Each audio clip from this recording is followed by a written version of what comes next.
Happy Monday, and welcome back to the Lorden Arts channel. I'm John Lorden. Thank you so much for spending some time with us here today. Case Cracked is the show where we look into a mystery, and what are the critical pieces that help solve that mystery. Today's case is a great example of how some cases get solved very quickly, and is called Gaming for YouTube Views. Samantha Wolford was born in 1989 in Texas and was the oldest of 3 children. In high school, she became pregnant by her boyfriend and had twins. Unfortunately, that relationship didn't work out. But then, at a tattoo shop in 2008, she met Ernie Ibarra Jr. According to Oxygen.com, Ernie Ibarra Jr. was born in 1985 on Christmas Day, also in Texas. As a young man, he loved to read, but as he grew older and came to his high school years, he discovered computers and loved them so much he learned how to perform his own repairs and upgrades. He was also an avid gamer. When Samantha met Ernie at the tattoo shop in Mount Pleasant, Texas, it was love at first sight. Samantha's sister claimed the two were soulmates. By 2011, she was pregnant again and had another set of twins. In 2013, she had their 3rd child together, her 5th child in total, and in 2014, the couple were married. Obviously, money was tight, and to make ends meet, Ernie worked 2 jobs, while Samantha took care of the children and started her own YouTube channel under the name Simply Manic 6075. She felt that the extra money could help the family, and Samantha had always considered herself to be a star. On her channel, she showed new looks with her hair and makeup, as well as talked with her viewers about life as a mother of 5. Although difficult, the couple seemed to be making things work. On February 20th, 2015, they had a typical evening before putting the children to bed for the night. After midnight, Samantha's mother, Rosie Wolford, received a call that she never expected. On the other end of the line, her daughter spoke frantically in a hard-to-understand tone. Her mother finally figured out what she was trying to tell her, that Ernie had been kidnapped, and Samantha was tied up on the floor of the house and needed help. In a panic, she called her sister, Ginger Kesterson, who lived nearby, and asked her to go help Samantha. When Ginger arrived, she found her niece tied up and begging for help. She claimed that 3 intruders had broken into their house and pulled the couple from their bed. After she was bound, the intruders pistol-whipped and beat Ernie before taking him away. Luckily, Samantha had been able to free her mouth from its gag and use her nose to call her mother for help. After freeing her niece, the 2 women checked on the children and thankfully found them all still in bed asleep. By 2 a.m., 911 had been called and the Titus County Sheriff's Office was on the scene. While officers started to search for Ernie, Samantha relayed to police the same story that she had told Ginger. She claimed to have no idea why she and Ernie had been assaulted or where he had been taken. She also said that she could not identify the men who took him because they wore masks and baggy clothing. When she was asked where her Chevy Equinox was, she replied that it wasn't being kept there that night. Investigators were already finding her story to be strange. Why would someone just break in and take Ernie? If he was beaten so badly, wouldn't the children have woken up? When Ginger was questioned, she stated that when she arrived, she found Samantha upstairs with her mouth and feet bound tightly. She was happy to find the children unharmed and asleep, but also found it odd. Usually, the kids slept all over the house, not necessarily in their own bedrooms. She asked Samantha where the Equinox was and was told the same story that Samantha told the investigators. When investigators widened their circle and started to interview family and friends, they started to see a very troubled marriage. Most reported that Samantha had talked frequently of Ernie abusing her, even though no evidence of the abuse was witnessed by any of them. At one point, Samantha took out a restraining order against Ernie, only to ask him days later to come back to her. When he arrived, she called the police and had him arrested for violating the order. They claimed that life for the family had become strained over money. In his spare time, he would game on his system, something that made Samantha very angry. She thought he could take better care of their family and her if he would stop gaming. Ernie felt that Samantha's YouTube channel was a waste of time and took away from himself and the children. Both refused to give either up. Under more questioning, Samantha suddenly remembered that the perpetrators had taken Ernie's cell phone. After investigators gave their communications officer the cell number, it pinged in nearby Pittsburgh. Samantha asked to use her phone to call her mother, which was allowed. Investigators would locate the cell phone in Pittsburgh, but no Ernie. When investigators compared notes, they found Samantha and her story to be suspicious, and they felt that she was displaying fake hysterics. They also felt the crime scene had probably been staged. Nothing had been taken from the home during the invasion, but the front door was in pieces, and there clearly were signs of a struggle. Unfortunately, they still had no description of the kidnappers and had no idea what the getaway car was, leaving them with no direction to follow other than to continue questioning Samantha. Even though she had maintained her innocence throughout the night, as her interviews became more and more intense, at about 9 a.m. the next day, Samantha started to cave and gave information that could be used to find Ernie. She told investigators that she knew the three men involved. The men were Jonathan Sanford, Jose Ponce, and Octavius Rhymes, who she had met at Titus County Regional Hospital while visiting a mutual friend who was having a baby. While there, she complained of Ernie and his abuse and thought the men must have taken it upon themselves to help her in her situation and teach Ernie a lesson. When Sanford, Ponce, and Rhymes were picked up, their story was very different. Sanford said that, yes, he had met Samantha at the hospital. At first, the conversation was light, but Samantha soon began to complain to him and Rhymes that her husband was abusing her. They assured her that if she was serious, they could do something about him. Their first plan involved planting methamphetamines in Ernie's truck and then calling in an anonymous tip to police to have him arrested. On the night of the abduction, at around 9 p.m., Rhymes, Sanford, and Samantha traveled out of town where they purchased the methamphetamine for their plan. When they returned to Mount Pleasant and began to discuss the plan with Ponce, all four decided that it would be better not to involve the police. They decided to beat and abduct Ernie and then kill him. All Samantha had to do was leave the front door unlocked. Sanford and Rhymes then took Samantha and her children back to her apartment in her car, took her children's car seats out, and then drove it to Walmart, where they shoplifted 3 pairs of gloves. When CCTV footage from the store was reviewed, it showed the men entering at about midnight.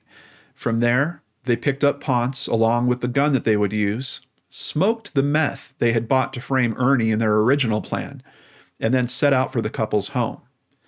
The three entered through the front door, which had been left unlocked, pulled Ernie from the bed, and took Samantha downstairs so she wouldn't be injured. Ernie was then beaten upstairs and downstairs. His hands and legs were bound with painter's masking tape before he was told that he was being abducted because he owed his father money. Samantha was told to wait until she heard from Sanford before doing anything. They then left in her Equinox. From there, they drove about 30 miles to nearby Sand Crossing and walked Ernie down a game trail. After walking 50 yards, he tripped and fell face forward. As he got to his knees, Ernie was shot in the back of the head. They then returned to Rhymes's house, where they burned their clothes and changed. That morning, Sanford and Ponce had returned to the hospital to pick up their mutual friend when police arrived. Before the end of the day, investigators were taken to Ernie's body, and they located the gun used to kill him. An APB was put out for Rhymes, and he was soon taken into custody. Ballistics experts were able to show that the bullet casing found at the crime scene was a match to the gun. During their interrogations and continuing into their trials, Ponce and Sanford blamed each other for shooting Ernie. Investigators could not determine who in fact pulled the trigger. Now that the main accomplices were in custody, investigators had to figure out if Samantha actually agreed to her husband's murder. Her cell phone records were acquired, and they showed that Samantha had indeed been helping her accomplices all along. 3 days after Ernie's death, Samantha was arrested for his kidnapping and murder. Investigators found that on the day of the murder, when Samantha heard that Ernie's cell was being pinged, she remembered that Rhymes still had it with him. She texted him saying, "Kill phone, shut that down." Hours later, when she knew investigators had a location for the phone, she texted again, "Ditch phone, move." Even though Rhymes' attorney argued in court that he didn't have the phone, its records showed that Rhymes had called and texted friends and family from it. At trial, prosecutors stated that Samantha planned to use the murder and its publicity to advance her YouTube career. The defense said that she had no idea her husband would be killed. In April of 2016, Jonathan Sanford and Jose Ponce pled guilty to charges of aggravated kidnapping and murder in exchange for 50-year sentences for each charge, which will run concurrently. In June of 2017, even though Octavius Rhymes pleaded not guilty, a jury sentenced him to 23 years in prison for aggravated kidnapping. On June 28, 2017, he was sentenced for Ernie's murder as well. He was given 75 years in prison, along with a $10,000 fine. His 75 years will be served consecutively on top of his other sentence of 23 years. In March of 2017, Samantha pleaded not guilty for the aggravated kidnapping of her husband. She was found guilty and sentenced to 50 years in prison. She also pled not guilty at the trial for her involvement in the murder. In September, she was sentenced to 99 years to be served consecutively with the previous 50-year sentence. She is now serving her time at the Carroll Young Complex in Dickinson, Texas. Her dreams of being an internet star haven't faded. You can still find some of her Simply Manic 6075 videos on YouTube, and you can currently find a profile for her on jailbabes.com, looking for a pen pal. Case cracked. I would like to thank Oxygen.com, KLTV, CaseLaw.com, East Texas Radio, TheCinemaholic.com, CaseText.com, and CaseMind.com.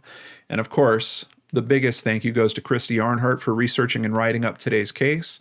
And here she is to discuss it with us now. Well, Christy, add this to the list of things that I have not considered to improve my YouTube statistics. Oh, please don't.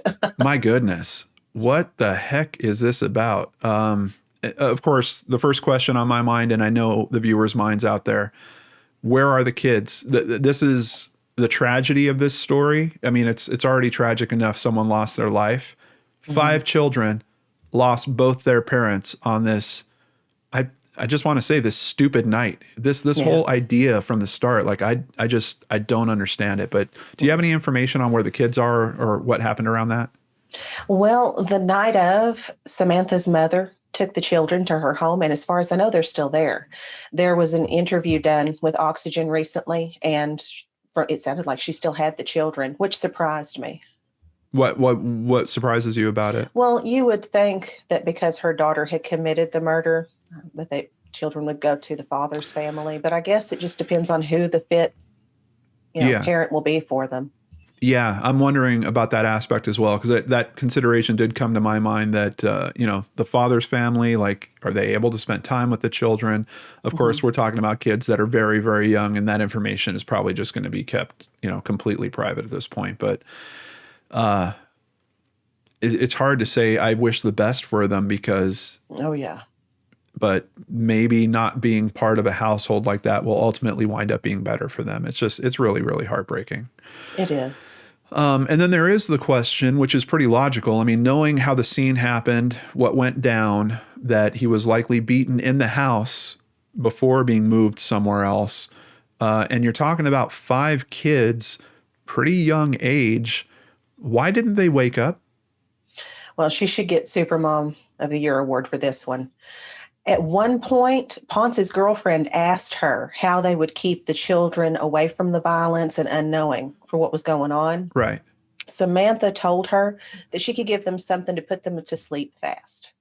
She also stated that she wanted something done and that she was going to get it done regardless. So she gave them something to knock them out. I don't know what. Wow. Well, and that kind of raises something interesting. We didn't really talk about Ponce's girlfriend at all. Was she an accomplice in this as well? No, she wasn't implicated. Wow. But she had information like that? She was there during some of the meetings. Now, she very well could have just sat back and said, I don't know what you're talking about. I don't remember that. Okay. But she was there for some of the conversations. Oh, okay. Okay. Yeah, I wonder if they struck a deal with her to use her in the prosecution or something. Could have been. Oh, the logic around this whole thing just completely fails at every level. I mean, for you to not think, first of all, you want to keep the police out of it, right?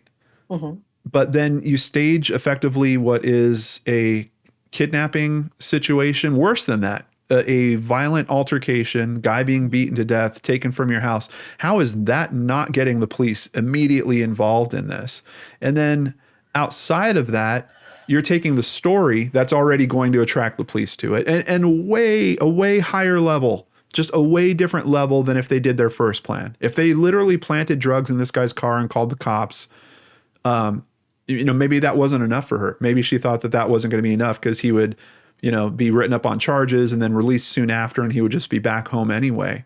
But that level of police interaction would have been way lower than staging a scene like this, turning it into a real homicide. And then the thing that it really kind of gives you some insight, I think, into the mentality that you're dealing with here. They put this plan together that starts with, hey, let's go get some meth. Which is never the way to start a plan. No. And then on the way back, it's like, well, no, we shouldn't do this. It's going to bring too much cops around. So why don't we just smoke the meth? Like it sounds like there is someone that has a really bad dependency in there that was part of this planning process. And then later was able to convince the group that, no, we don't need to use it like that, but we're going to go ahead and smoke it. And then we're going to do this. It's terrible. Like the lack of logic. And in a way, I'm glad, because this case gets solved so quickly, really, because of that. But for her to have not even considered, what am I going to tell the police when they ask where my car is? I guess she just planned to, what's the word I'm looking for here? To just dazzle them. She felt that she was a star. She felt that she could present herself to people in specific ways. And I think she just thought she could fool them. Yeah. But I don't know how she expected to be able to do that. They had Ernie's phone. Yeah. She told the cops they had the phone. She effectively got herself caught. Well, and would it even be hard to make a situation where she tells the cops, oh, they took my car? Like was she expecting that she couldn't make that part of the story because she was going to get her car back at some point? I don't understand it No, I don't understand a lot of her reasoning here either. And I did take a look at her YouTube channel. Of course, she had a little over 1,000 subscribers in total. Most of her videos just hit, like a few hundred views. The most recent of her videos is over, I think, 25,000, if I remember right, or something like that.